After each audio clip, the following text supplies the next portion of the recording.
Uh, so, as Sasha mentioned, it's been 25 years that that we've been friends and professional colleagues, and so when I look in the room and I see these old friends, I'm so happy to be here. He also mentioned that I'm very systematic, meaning I got in a habit of every time I would make a decision to write down the criteria I would use to make that decision. We're getting a little echo, I think.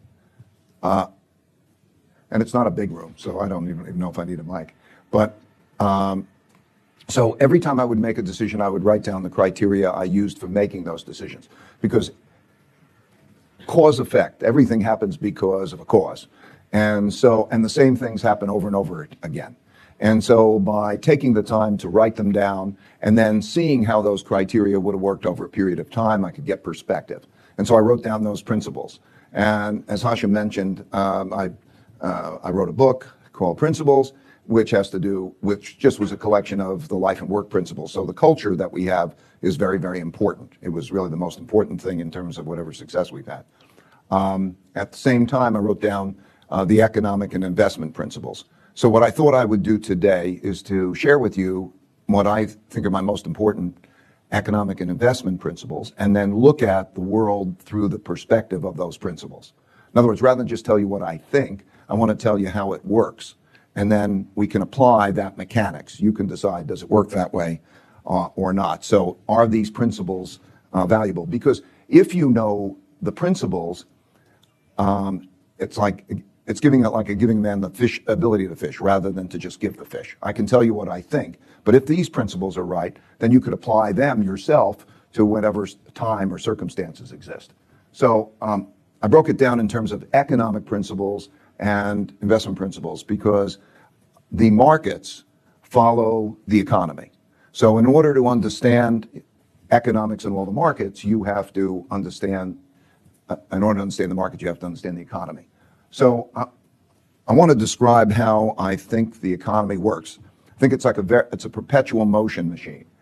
And there are four big forces, three important equilibriums and two levers. If you get this down, I think this basically, everything through my eyes is along those lines. Over a period of time, we raise our living standards because we learned how to do things better. We become more efficient. That's called productivity, output per man hour. And that is something that evolves over a period of time. That is because it evolves. It is not something that is a big thing we see as a big thing, but it's the most important thing over a period of time. The big things that we see and feel every day are debt cycles. Now, there's a short-term debt cycle and there's a long-term debt cycle. When I say a short-term debt cycle, what I mean is what we think of as normally the business cycle, right? You have a recession, you have a weakness in the economy. When the rate of economic activity is too low, then central banks produce credit.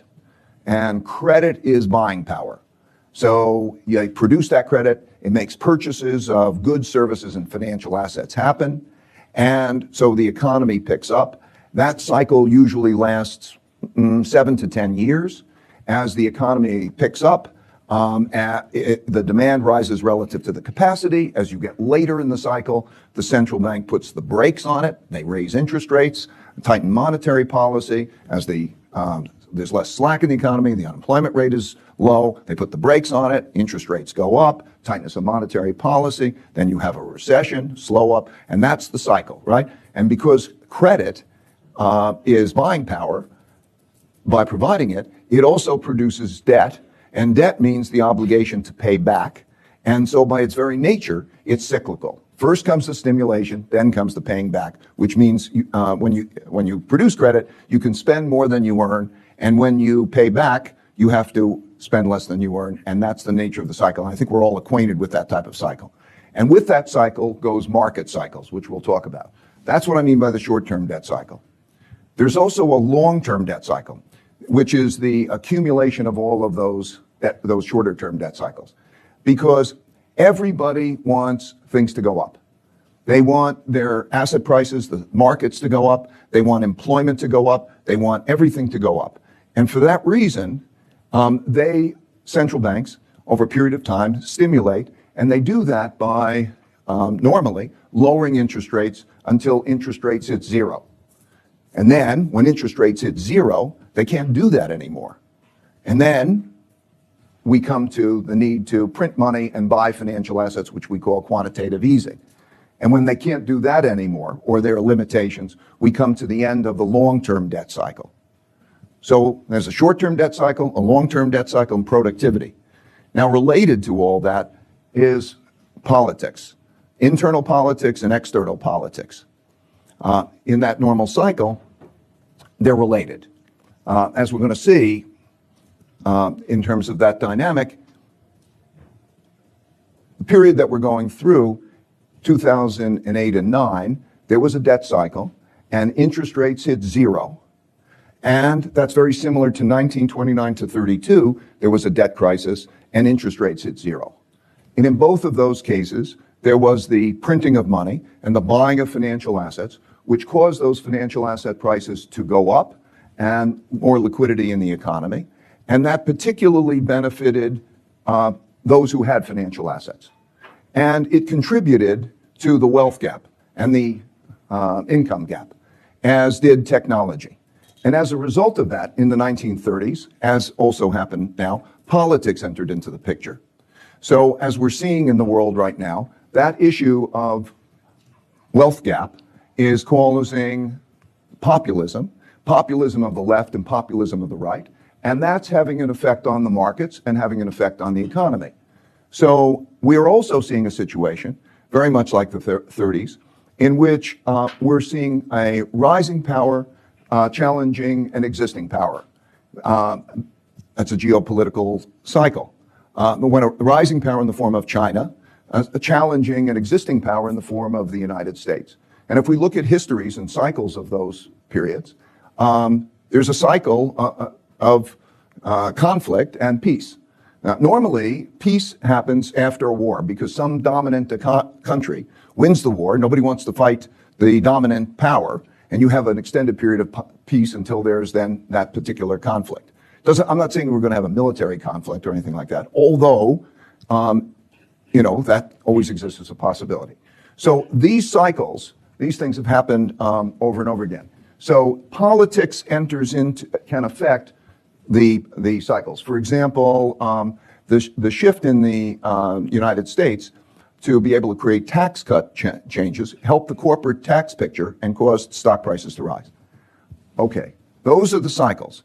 Then when I look at what's happening, I compare it to three equilibriums.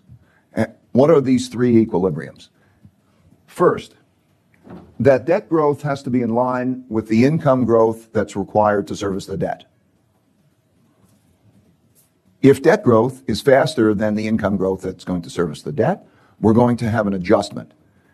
And so I'm always doing the pro forma, what is the ability to service that debt? So that's what I'm watching.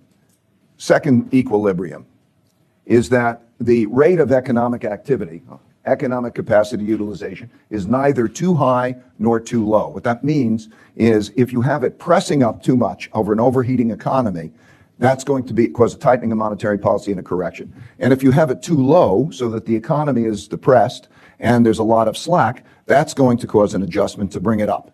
And so I'm always watching where are we relative to that, because that's a key driver of these cycles. And the third is that the projected returns of equities are above the projected returns of bonds, which are above the projected returns of cash by appropriate risk premiums. In other words, the capital markets produce the circulation of buying power in the form of this credit coming around. And this relationship of the cash to bond yields, to stock yields and asset classes determines how money flows through the economy. And a normal condition is, for reasons I won't digress into, to have cash have a lower return than bonds that have to have a lower return from equities, having to do with how the system works. Basically, central banks put cash on deposit, and people with better ideas have to make a profit to that. They use that money to create these other level of economic activity and have to have higher returns. And when that's not the case, the way they tighten it is that there are two levers. So now there are two levers: monetary policy and fiscal policy, right? Monetary policy then is the means by which the brakes and the gas are put on, and the brakes and the gas being put on become reflected in each of these other items. So let's say if debt growth is too high relative to income growth and capacity utilization is high and stretched, monetary policy will be tightened. And that tightening of monetary policy will change the projected return of cash relative to bonds and of equities, those risk premiums. And that will slow the economy down. And that will drive those cycles. And that's how the economy is operating in these perpetual motion kind of way. And if you could almost picture, literally can picture, where you are in those cycles and what is happening, and you can anticipate what is going to happen next from that, because it's that perpetual motion machine. So that's my template in a nutshell. And if you keep thinking, like, where are we now? Then you can kind of think where we are. Okay, so I'm just going to show you some charts to help to convey the picture. This is real GDP going back to 1900. So that line is productivity, right? And that's a big inevitable force that happens over a period of time. Even the biggest economic turbulence, looks like a bump in that cycle, right? Productivity is a big force. Betting on productivity is a big force. But what happens is that cycle, as you get later in the long-term debt cycle, that productivity begins to slow because there needs to be investment and there needs to be other things. And when there's prosperity and so on, you get more productivity. It's a self-reinforcing cycle. So these charts are just meant to show productivity and how it's changing over a period of time in the developed countries and then in China. So just to give you a quick picture here, you can see it in varying degrees bend over as they are later into their longer-term debt cycle. This United States over the last 10 years versus since 1980. So in each one of those cases, you could see it declining. Japan, which is later in that debt cycle and so on, basically hardly any growth in productivity. So okay, that's what productivity looks like. Now, where are we in the short-term debt cycle or the business cycle? This is what the cycle looks like that I was describing. In other words, what happens from the capital markets perspective, as you begin to go to higher levels of operating rates, lower levels of unemployment, central banks begin to tighten, liquidity starts to tighten, then risk premiums start to rise. Okay, in this cycle, we're 9 years into the cycle, unemployment rates are comparatively low, and there's less slack. So, no surprise, central banks tighten monetary policy. And the way they tighten monetary policy is by either raising interest rates or lowering the purchases of the financial assets that they buy by expanding the balance sheet. So that's where we are in that cycle. Now, if you look at how markets behave in that part of the cycle, this is breaking the cycles into three parts: the early phases of the cycle, the mid phase of the cycle, and the late phase of the cycle. And this is across the world, different countries. This is the United States. This is Europe, to show how the historical. So we're in a period of time. This period of time, which is relatively late in the cycle, is also associated with a period of time where there is less attractive returns, greater vulnerability. So that's largely where we are in the cycle. Interest rates have hit their lows. In some cases, can't go lower. And then we're dealing with the issue of quantitative easing. So taking this back to, this goes back to 1900. This shows debt to GDP ratio in the United States. And it just shows how the cycle that we're going through now is very similar to the cycle that we went into the 30s. In other words, because of that debt crisis and interest rates hitting zero, you had the printing of money. This shows the central bank's balance sheet, the monetary base, the acceleration of printing of money. Same thing happened in the 2008 financial crisis. You could see that what happens is you have the debt crisis, you have the hitting of zero in interest rates, they're stuck, so they have to print the money, and then we have the reaction. Very similar to 1932 to 1937. The economy picks up. 1937, they start to tighten monetary policy because they're worried that the economy is overheating and inflation's going to rise, and they cause a recession. That's the first time they used the word recession. Recession, it was like re-depression. They used the term recession, and that was the 1938 period. Now, I talked about debt, but there are also unfunded liabilities that we don't call debt. which would be pension and healthcare liabilities. And I just wanted to give you a picture of what that's like. There's a lot of liabilities out there, promises that have to be kept. And so the liabilities are very large. I want you to focus then on the bottom charts before I put the top charts in, because I want to convey, as it relates to both the markets and the economy, the important, realizing that we've been really in a golden age of capitalism in the following sense. This chart shows how profit margins have increased. In other words, they've more than doubled since 2000. That means if you didn't have an expansion in profit margins, you'd have the stock market 40% lower. You had an expansion in profit margins, and at the same time you had a decrease in the form of employee compensation and profit margins, largely because of a number of factors. But technology has been replacing people, and so it's made it more efficient, so that was an element. Also, globalization has helped.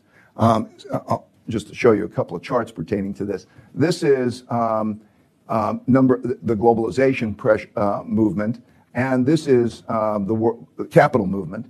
And these scatter diagrams show, if you go the globalization, companies that have gone global on the margin have improved their profit margins more, and those that are more concentrated have improved their profit margins more. And those who have reduced union membership have produced their profit margins more. And so as a result of that, this has contributed to the growth of the wealth gap and the profit gap. It's been great for companies, but it has not been good for a certain percentage of the population. If you look at the conditions of the bottom 60% of the population, bottom 60 means the majority. The conditions have been bad. There has not been, since 1980, any income growth, real income growth in the United States. In a Fed survey, the 40% of all Americans could not raise $400 in the event of an emergency. So there is a gap, and with that gap has come, this is the wealth gap. The top 1/10 of 1% of the population's net worth is almost the same as the bottom 90% combined. And as a result, we have populism of the left and populism of the right. That was a phenomenon that developed countries didn't used to have. And so now it is a not only political phenomenon, it's an economic and market phenomenon. Because as we come to go into the political elections in a number of countries, in Europe and in the United States, it will be really a conflict over capitalism versus socialism, or the left and the right. And it's going to become rather extreme in both of those cases. And that has an implication. Just as these profit margins improved, and then tax rates. That's the effective corporate tax rate, and how the effective corporate tax rate is. That's been fantastic. So imagine you have profit margins increasing, you have the tax rate going down, you have cheap money. Cheap money has been used to borrow to buy back stock or make mergers. That's also supportive to stock prices and so on. Many of those things will not continue. We think profit margins will go down. I think you're at the best of the corporate tax rates, and in terms of the issue in terms of the wealth gap. So we're entering a newer environment, including an environment which is not going to be as conducive to the purchasing of financial assets by central banks and all of that. We're going from tailwinds to headwinds. And to give you a flavor of what this political situation is like, and the polarity and the entrenchedness, these are two charts. The first, they go back to 1900. The first chart, which is the red chart, shows how conservative the Republicans are, surveyed, economically conservative. So they're more conservative than they have ever been. The Democrats, it shows how liberal they are in terms of policies, and they're more liberal than they have ever been. So the two have not had greater polarity than we have today in politics. And this shows how much is the votes cast along party lines. In other words, Republicans sticking with Republicans and Democrats sticking with Democrats. And so it shows the entrenched conflict that we're having. This is in the United States. this is not just a United States phenomenon. It is a European phenomenon as much. We're going to be going into elections in Europe, and that for the European elections, and then we're also going to have changes in politics. And there's going to be more movement to political extremes. For example, in the UK, I think it's likely that Jeremy Corbyn will be in power, which will have an effect on capital flows. So we're entering a period of time in which we're rather late in the cycle. Central banks have less power than they used to ease. And we're having this populism in an election cycle. So that's kind of the lay of the land. If you look at Europe, you can judge the capacity of a country to ease by looking at the level of interest rates relative to zero and the amount of quantitative easing that can take place and its marginal effects. So let's say in the United States, you go from 2.5% to zero and you're done. In Europe, you're at zero.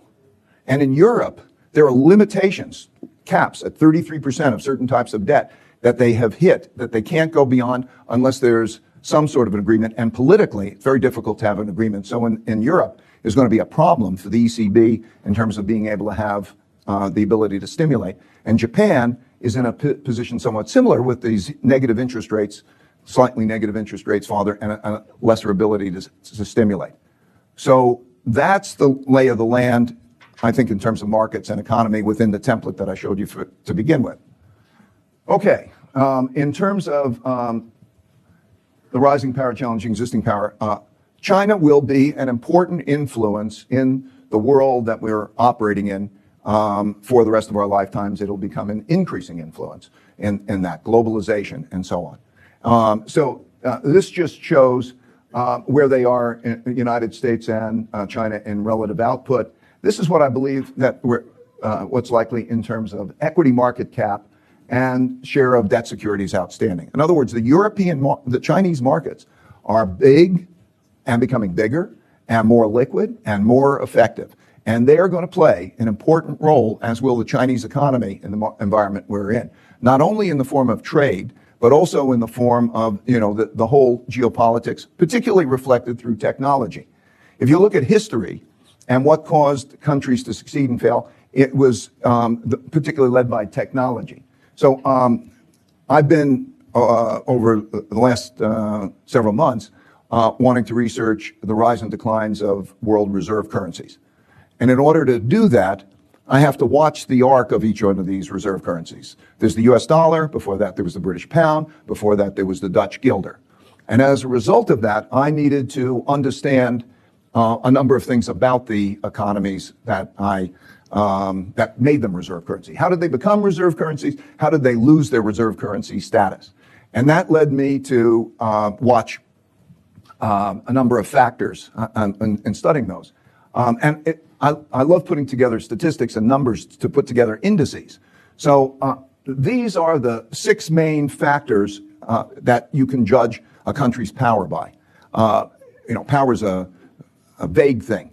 You can have economic power, you can have military power, you can have power in different ways. But this is when I went to each one of these 4 cases. Here's the Dutch cycle, here's the British cycle, here's the US cycle, here's the Chinese cycle reflected in this dynamic. And what you can see, this classic cycle, is first, it's innovation, meaning technology, education, and competitiveness, mostly a new technology. And the new technology, like the 5G technology today, and the issues pertaining to Huawei and other technology companies, if you have technology, it works both economically and militarily. And so there's always a new technology. In the case of the Dutch, it was the ability to build ships that can go anywhere around the world. And they took those ships, and because the Europeans were experts in fighting, because they always fought with each other, they took the guns, they put them on the ships, and they go out to the rest of the world, and they accounted for half of world trade. Can you imagine that? And when they go out there with half of world trade, they're bringing their money, the Dutch guilder, okay? So they bring the money, and when they bring the money, it becomes a world reserve currency. And in order to go out in the world, they have to have a military to support that. And so these cycles go on. And if you look at that, This is, the red line is China, and the blue line is the United States in terms of the averages of these things. And it goes back to 1500. And one of the things you can see there is that the Chinese have typically been number one or number two, although the world was a different size then. You know, those were all very far away places. We now have one sort of world. So that's where those are the economic principles. So I think we're late in the business cycle, relatively late. I would say the seventh inning of the business cycle. There is a relatively tightening of monetary policy. We have less capacity, and we have greater polarity, and we have a situation in which we're going to have political issues. And those political issues will be market issues, because as we start to think, will this be a movement to the right or a movement to the left? That will affect capital flows. So these are my list of investment principles, the template that I look. First, the theoretical value equals the present value of future cash flows. In other words, every investment is a lump sum payment for a future cash flow. So when we think, what is something worth, we look at those projected cash flows and we discount it with an interest rate. That's the theoretical value. The actual value that it will trade at will equal the total amount of spending, if I calculate total amount of dollars spending on something, divided by the quantity of goods sold. So I'm always looking at how much is going to be spent, and what are the motivations of the spenders, and how much of it is going to be quantity. I try to estimate what the total spending is, divided by the quantity to estimate the price. Okay, number three is that asset classes will outperform cash over the long term. I explained that. It's required, otherwise the economy comes to a halt. And that the outperformance of asset classes over cash, that beta, cannot be very positive for too long, because if it was, it would be easy. If it was positive, you just borrow cash and you buy the long things and you make a lot of money. It comes with big bumps along the way. And that assets are priced to discount future expectations. Most importantly, inflation, growth, risk premiums, and discount rates. And I'm going to get into that in a minute. And then every investment is a return stream. What I mean is every day you can market to the market, you know what it's like. And so the key is to be able to put together portfolios of return streams so that they balance well, as Hashim was saying. I would say whatever success that I've had in life or that Bridgewater's had has to do with knowing how to deal with our not knowing more than anything we know. Because what you don't know is a lot. And you can reduce your risk by a lot more than you could reduce your return by knowing how to diversify well. So diversification can reduce risk more than it reduces return, so it improves the return to risk ratios. And then I say that I'm sorry if I'm getting technical, but there are two types of return streams. There is a beta return stream and an alpha return stream. And what I mean by a beta return stream is that there is an intrinsic reason that asset class will behave in a certain way that you will know. In other words, if growth rises faster than discounted and interest rates don't rise much, you know that stocks are going to go up. So there is environmental, so you can structure that. Alpha is a zero-sum game. In other words, for me to produce alpha, I have to outperform, I have to take money away from somebody else. It's a zero-sum game, like poker at a poker table. So they can be either alphas or betas. And the key to good investing is to create good portfolios of good return streams. And then, in order to balance these, you have to risk balance them. In other words, if somebody might think if I put 50% of my dollars in stocks and 50% of my dollars in bonds, that I have my diversification. But not so, because the volatility of stocks is greater than is twice the volatility of bonds. And because of that, you have to risk balance them. And then the holy grail of investing is to find 15 or more good uncorrelated return streams. I'll get into that in a minute. And then, as Hashim mentioned, then systemizing decision rules is critical. And those rules should be timeless and universal. What I mean is, as I said, I write down the criteria. We write down the criteria for investing. And then we take those criteria and we test them through all periods of time and all countries, timeless and universal. Because if something happened in one time and your process is not working in that time, then it must be that you haven't explained the differences. And so by forcing ourselves to try to make those rules timeless and universal, it then becomes the standard that we operate by. So all of the rules that we're operating by are timeless and universal. I'll just pass through some charts. So this going back to 1975, think of this as the rolling returns of asset classes. Okay, what you can see is that all of the asset classes have sometimes that are good, sometimes that are bad. On average, they're above zero, but they all have periods of down. And inevitably, what happens is that investors, most investors, love the asset classes that did well. The biggest mistakes of most investors is that they think that the investment that did well is a good investment, rather than it's a more expensive investment. And so here we have, here's